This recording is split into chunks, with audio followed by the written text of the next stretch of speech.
Welcome my dear students.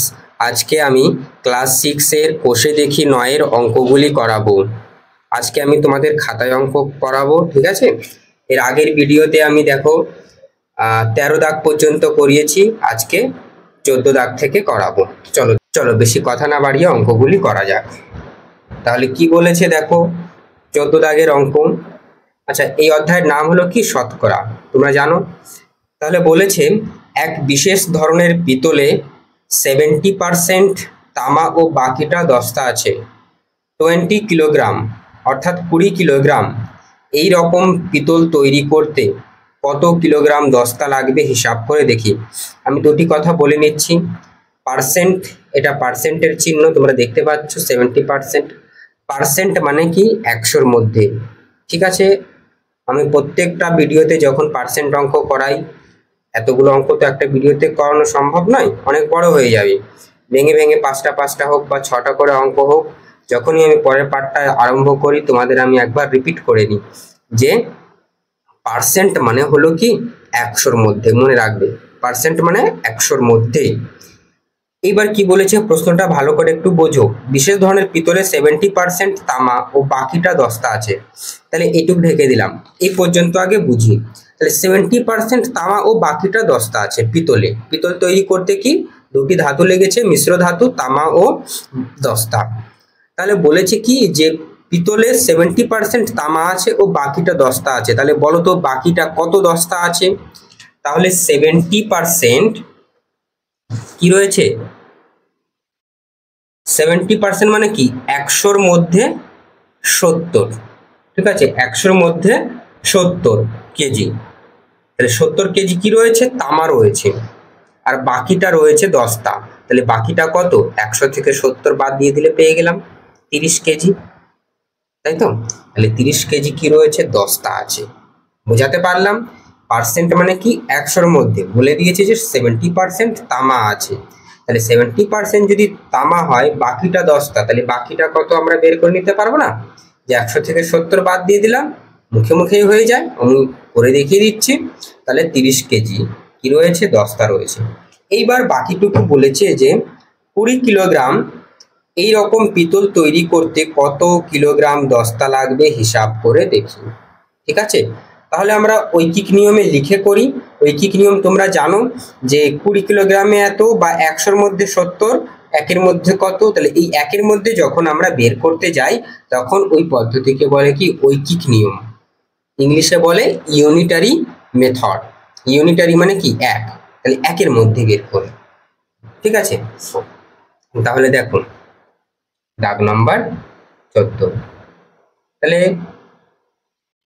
70% তামা রয়েছে। আমাদের চাইছে কি যে কত কিলোগ্রাম দস্তা আছে। তাহলে তামা নিয়ে আমাদের কোনো কিছু করতে হবে না, তাহলে আমাদের দস্তা বের করতে হবে। তাহলে দস্তাটা দেখো কি করে বের করবো। তাহলে 100 কেজি বা 100 কিলোগ্রাম পিতলে দস্তা আছে কত? 30 কিলোগ্রাম। বোঝা গেল? বলতে পারি এটা এটুকু রাফ। তাহলে 100 কিলোগ্রাম পিতলে দস্তা আছে 30 কিলোগ্রাম। তাহলে 1 কিলোগ্রামে কত? 1 কিলোগ্রাম পিতলে কত কিলোগ্রাম দস্তা আছে বের করবো কিভাবে? তাহলে দেখো এই 100-র তুলনায় 1 কি? কম। তাহলে কম হলে কি হয় আমরা জেনেছি? ভাগ হয়। 30 লিখলাম উপরে, যার নিচে 1 লিখেছি। কার নিচে? 100-র নিচে। তাহলে এই 100টা লিখবো ভাগে। যার নিচে 1 লিখেছি সেটাকে আমরা নিচেই লিখবো, ভাগ আকারে হরে লিখবো। বোঝা গেল? এইবার 20 কিলোগ্রাম কি বলেছে? 20 কিলোগ্রাম পিতল তৈরি করতে কত কিলোগ্রাম দস্তা লাগবে। তাহলে এই 30 কিলোগ্রাম কি দস্তা আছে। তাহলে 20 কিলোগ্রাম পিতল তৈরি করবে। 20 কিলোগ্রাম পিতলে দস্তা কতটা আছে সেটা চাইছে। তাহলে দেখো 30/100 ছিল, 20 কিলোগ্রামে কি হবে? বেশি হবে। 1-এর তুলনায় 20 বেশি, তাহলে 20 কিলোগ্রাম পিতলে দস্তা বেশি থাকবে, তাই আমরা 20টা গুণ করলাম। বোঝা গেল? এবার দেখো আমরা কাটাকুটি করব। কাটাকুটি মানে কি? ভাগ করা। তাহলে এই একটা জিরো কেটে গেল, এই একটা জিরো কেটে দাও। বুঝা গেল? কাটাকুটি ভাগ মানে কি, এই কোনাকুনি দেখো 30/100 ছিল গুণ 20, এই 20টা কি ছিল লবে, এর নিচে কিছু নেই মানে 1 রয়েছে, তাহলে এই কোনাকুনি কাটাকুটি হয়। ঠিক আছে, এই ক্রস মাল্টিপ্লিকেশন, কোনাকুনি এবং উপর নিচে অর্থাৎ লব এবং হরে কাটাকুটি হয়, উপরে উপরে কিন্তু কাটাকুটি হয় না। এই যে এই 20 শূন্য 30 শূন্য কেটে দিলাম না, তাহলে ভুল। কাটাকুটি মানে কি, ভাগ করা। বুঝা গেল? কাটাকুটি মানে কি, ভাগ করা। তাহলে দেখো এই একটা শূন্য কেটে দিলাম এবং একটা জিরো পড়ে রইলো, এই একটা জিরো 30-এর যে পাশে জিরোটা ছিল সেটা কেটে গেল। তাহলে 3 দুগুণে উপরে কি 3 আর 2 পড়ে রইলো। এই 20টা কি লবে এবং 3টাও লবে, তাহলে উপরে উপরে যেগুলো পড়ে রইলো সেগুলো গুণ করে দিতে হয়। 3 দুগুণে 6 কিলোগ্রাম। ঠিক আছে, তাহলে এটাই তোমাদের উত্তর। আমি উত্তরটা লিখে দিচ্ছি। অতএব 20 কিলোগ্রাম পিতল তৈরি করতে 6 কিলোগ্রাম দস্তা লাগবে। ব্যাস, এটাই তোমাদের অ্যান্সার। ঠিক আছে, অঙ্কটি নোট ডাউন করে নাও ভিডিওটি পজ করে। এরপর আমরা 15 দাগের অঙ্কটি করব। আশা করি বুঝাতে পারছি। বুঝতে পারলে অবশ্যই ভিডিওটি লাইক করো এবং বন্ধুদের মধ্যে শেয়ার করো এবং নতুন হলে চ্যানেলে সাবস্ক্রাইব করো চ্যানেলটিকে। দেখো 15 দাগের অঙ্কটা, চিনির দাম বেড়ে যাওয়ায় আমরা ঠিক করেছি এখনকার থেকে 4% চিনি ব্যবহার কমাবো। তাহলে এই কথাটা এই পর্যন্ত, এর মানে কি 4% চিনি ব্যবহার কমাবো মানে কি, আগে যদি 100 একক চিনি ব্যবহার করতো তাহলে 4% কম করে দেবে, তাহলে এখন কত 96 একক চিনি ব্যবহার করবে। বোঝা গেল? তাহলে যেহেতু দাম বৃদ্ধি পেয়েছে তাহলে কিন্তু টাকা বেশি দিয়ে যে পরিমাণ চিনি লাগছে কিনবে না, কি করবে, ব্যবহারটাই কম করে দেবে। তাহলে কি করতে হবে, 4% চিনি ব্যবহার কমাবো। এর অর্থ হলো কি 100 একক বা 100 গ্রাম যদি চিনি ব্যবহার হতো আগে প্রত্যেক দিন, ঠিক আছে, তাহলে কি করবে 4% কম করে দেবে, অর্থাৎ 4 গ্রাম কম করে দিলে 100 গ্রামের মধ্যে থেকে তাহলে কত 96 গ্রাম থাকলো। বোঝাতে পারলাম? এরপর দেখো বলেছে এখন প্রতিদিন আমরা 625 গ্রাম চিনি ব্যবহার করি। ওকে, এখন কত 625 গ্রাম চিনি ব্যবহার করি। কমানোর পর প্রতিদিন চিনি কত গ্রাম কম ব্যবহার করব এবং প্রতিদিন কত গ্রাম চিনি ব্যবহার করব হিসাব করি। ঠিক আছে, দুটো উত্তর চাইছে, কমানোর পর প্রতিদিন চিনি কত গ্রাম ব্যবহার করব এবং প্রতিদিন কত গ্রাম চিনি ব্যবহার করব হিসাব করি। তাহলে দেখো অঙ্কটা করি। তাহলে পার্সেন্ট, তাহলে 100-এর মধ্যে সবসময় আমরা কি করব, বের করব। তাহলে 100 গ্রাম চিনিতে, ঠিক আছে, 100 গ্রাম চিনিতে ব্যবহার কম করতে হয় সমান সমান 4 গ্রাম, তাই তো 4% বলে দিয়েছে, বা 4% ব্যবহার কম করতে হবে। তাহলে 100 গ্রামে চিনির ব্যবহার কম করেছে 4 গ্রাম, তাহলে একে কত, 1 গ্রাম চিনিতে ব্যবহার কম করতে হবে, তাহলে কম, কম হলে কি বললাম, ভাগ করতে হয় 4 উপরে নিচে 100 গ্রাম। এইবার দেখো প্রতিদিন বলেছিল, তোমরা প্রশ্ন স্ক্রিনে দেখতে পাচ্ছ, প্রতিদিন আমরা 625 গ্রাম চিনি ব্যবহার করি। তাহলে 625 গ্রাম চিনি ব্যবহার করি, এই অংশটুকু আগে বের করি। তাহলে 625 গ্রামে কতটা ব্যবহার কম করেছে, তাহলে 4/100 ছিল, 625 কত হবে বেশি, তাহলে বেশি হলে 625-কে গুণ করে দিলাম, তো গ্রাম। এবার দেখো কাটাকুটি করি। একবারে যদি আমরা 25 ঘরের নামটা যদি পড়ি তাহলে কিন্তু সহজ হবে, নইলে তোমরা 2 দিয়েও করতে পারো, 5 দিয়েও করতে পারো, 5 দিয়েও করতে পারো। তাহলে আমি একবারে 25 দিয়ে করছি। 25 একে 25, 4 25 কত 100, তাই না, 4 25 100। এবার 25-এর ঘরে নামটা পড়লে দেখো 25 দুগুণে 50, এখন ভাগটা দেখিয়ে দিচ্ছি 25 দিয়ে, 25 দুগুণে 50, 2 1 12 নামলো, এবার 5 নামলো 125, তাহলে 25 ঘরে নামতা 125 কতবারে আসে? 5 বারে। 5 25 125, 5 25 125, এবং এই 4 কেটে গেল, উপরে উপরে কেটে গেল, তাহলে কত? 25 গ্রাম চিনি। এই পর্যন্ত বোঝা গেল। আমাদের উত্তরে চেয়েছে কমানোর পর প্রতিদিন চিনি কত গ্রাম কম ব্যবহার করব। তাহলে দেখো প্রতিদিন, তাহলে প্রতিদিন এই 25 গ্রাম চিনি কম ব্যবহার করব, তাই না? বোঝা গেল। দুটো উত্তর চাইছে, প্রতিদিন কত গ্রাম চিনি কম ব্যবহার করব, 25 গ্রাম। আবার চাইছে যে প্রতিদিন কত গ্রাম চিনি ব্যবহার করব হিসাব করি কমানোর পর। তাহলে 625 থেকে 25 বাদ দিয়ে দেবো, এতটা পরিমাণ আমরা চিনি ব্যবহার করব। আর কম করলাম কত? 25 গ্রাম কম করলাম। বুঝতে পারলাম? তাহলে দেখো উত্তরটা লিখি, প্রতিদিন 25 গ্রাম চিনি কম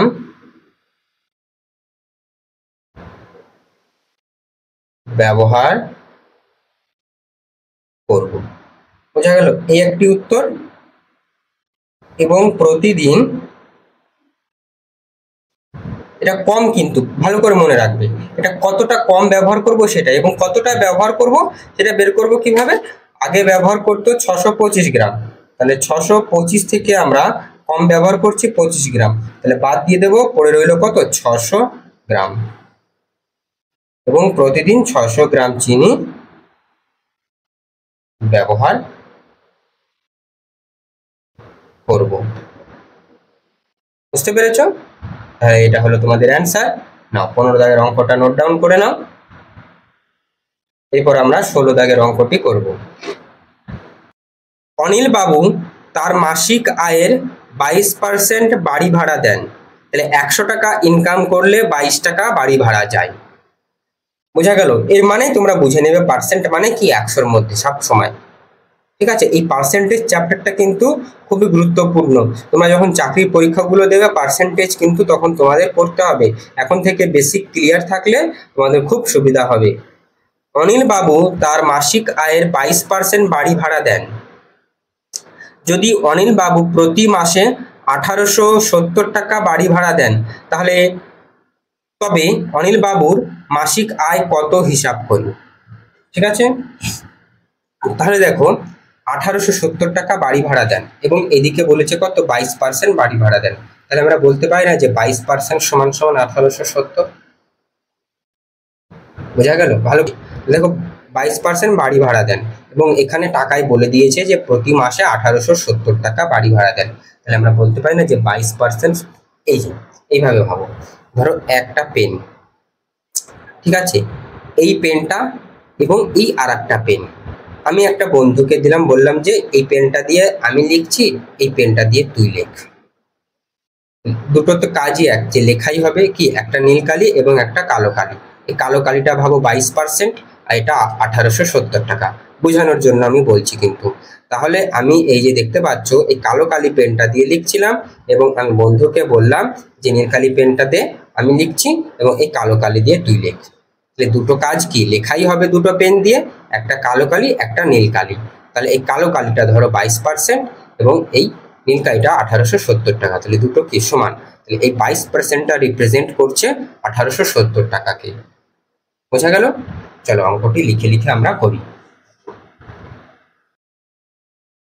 দেখুন, তাহলে যদি 22 টাকা বাড়ি ভাড়া হলে আয় কত হবে? আয় করেন সমান সমান 100 টাকা। তাহলে পার্সেন্টেজ মানে কি, 100-র মধ্যে। তাহলে 22% বাড়ি ভাড়া দিয়ে দেন, অর্থাৎ 100 টাকা ইনকাম হলে 22 টাকা বাড়ি ভাড়া দিয়ে দেন। তাই লিখেছি, আমি ঘুরিয়ে লিখেছি। তাহলে 22 টাকা বাড়ি ভাড়া হলে আয় করেন কত? 100 টাকা। এবার যদি 1 টাকা বাড়ি ভাড়া হলে আয় করেন কত, তাহলে 1-এর মধ্যে কেন বের করছি, ঐকিক নিয়মে করছি। বোঝা গেল? তাহলে 100 উপরে নিচে 22, ঠিক আছে, লবে 100, এবং যার নিচে 1 লিখেছি, কার নিচে 1 লিখেছি, এই 22-এর নিচে। বুঝা গেল? এই 22-এর নিচে 1 লিখেছি, এই জন্য 22টা হরে লিখলাম। এইবার বলে দিয়েছে মাসিক বাড়ি ভাড়া কত, 1870 টাকা বাড়ি ভাড়া হলে আয় করেন কত, সমান সমান তাহলে 100 ভাগ 22, তাহলে 1870 টাকায় বেশি হবে, তাহলে 1870 কি করলাম, গুণ করলাম। ঠিক আছে, এবার দেখো আমরা কাটাকুটি করব। কাটাকুটি করব কত, 2 এর ঘরের নামতা দিয়ে কাটাকুটি করি। 2 একে 2, 2 একে 2। এটা যদি 2 এর ঘরের নামতা দিয়ে কাটাকুটি করি তাহলে 9 দুগুণে 18, তাই তো, থাকলো কিছুই নয়। এবার 7 রয়েছে, তাহলে 7কে কাটাকুটি করলে 3 দুগুণে 6, হাতে 1, তাহলে 10 হলো, 5 দুগুণে 10। কাটাকুটি মানে কি, ভাগ। 1870কে 2 দিয়ে ভাগ করলাম এবং 22কেও 2 দিয়ে ভাগ করলাম, একই ঘরের নামতা দিয়ে। কিন্তু এটা যদি 11 দিয়ে দিচ্ছ, এটা 2 দিয়ে দিচ্ছ, এরকম না, একই ঘরের নামতা দিয়ে কাটাকুটি অর্থাৎ ভাগ দিতে হয়। বুঝা গেল? এই আবার 11 দিয়ে কাটাকুটি দিই, তাহলে 11 কে 11, ঠিক আছে, 11 কে 11। এবার এটা যাবে তো, 11 8 11 88, 9 11 99, তাহলে বেশি হয়ে যাচ্ছে, তাহলে 8 11 88, হাতে থাকলো কত, 88 আর 2 90 আর 3 5, ঠিক আছে, তাহলে 55, তাহলে 8500 টাকা। ঠিক আছে, তাহলে ওনার ইনকাম জিজ্ঞাসা করেছিল, অনিল বাবুর মাসিক আয় কত, হিসাব করি। উত্তর লিখবো, অনিল বাবুর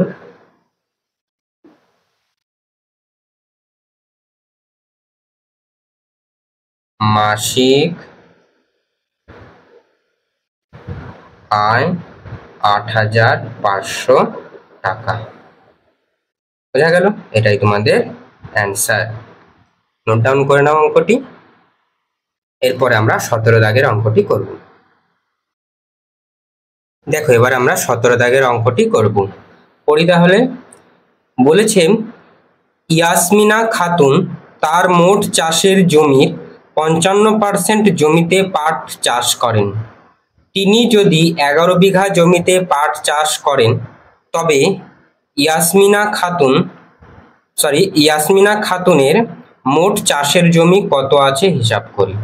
তাহলে দেখো, প্রথমে আমরা এই পর্যন্ত বুঝি। কি বলেছে, ইয়াসমিনা খাতুন তার মোট চাষের জমির 55% জমিতে পাট চাষ করেন। তাহলে পার্সেন্ট মানে কি বললাম, 100-র মধ্যে। তাহলে 55% যদি জমিতে পাট চাষ করে থাকে, তাহলে মোট জমি কত ছিল, 100।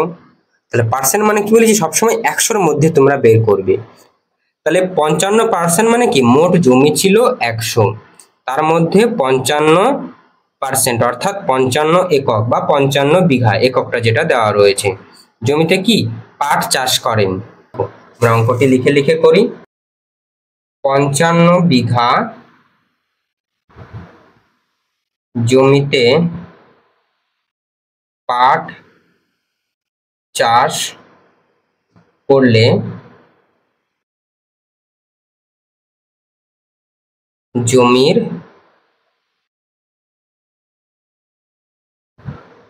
পরিমাণ হয় সমান সমান 100 বিঘা বলতে পারি আমরা। তাহলে এটা কি, এটা বিঘা।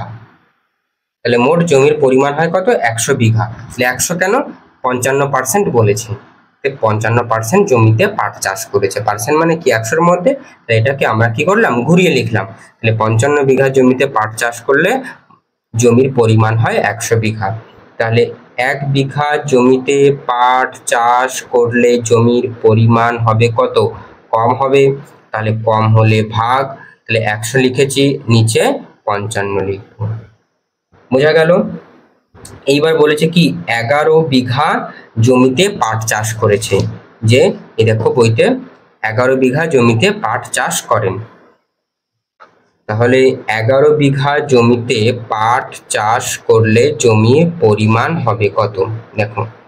তাহলে 100 ভাগ 55 গুণ 11, তাহলে 11 একের তুলনায় বেশি, তাহলে বেশি হলে গুণ করতে হয়। 11 কে 11, 5 11 55। বোঝা গেল কাটাকুটি? এবং 5 1 কে 5, 5 কুড়ি 100, তাহলে সমান সমান কত পেলাম, 20 বিঘা। ওকে, তাহলে 20 বিঘা হলো কি জমির পরিমাণ।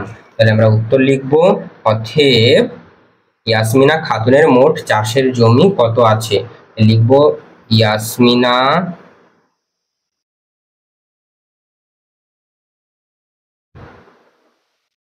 খাতুনের মোট 20 বিঘা চাষের জমি আছে। বুঝতে পারলাম আশা করি। তাহলে নোট ডাউন করে নাও অঙ্কটি।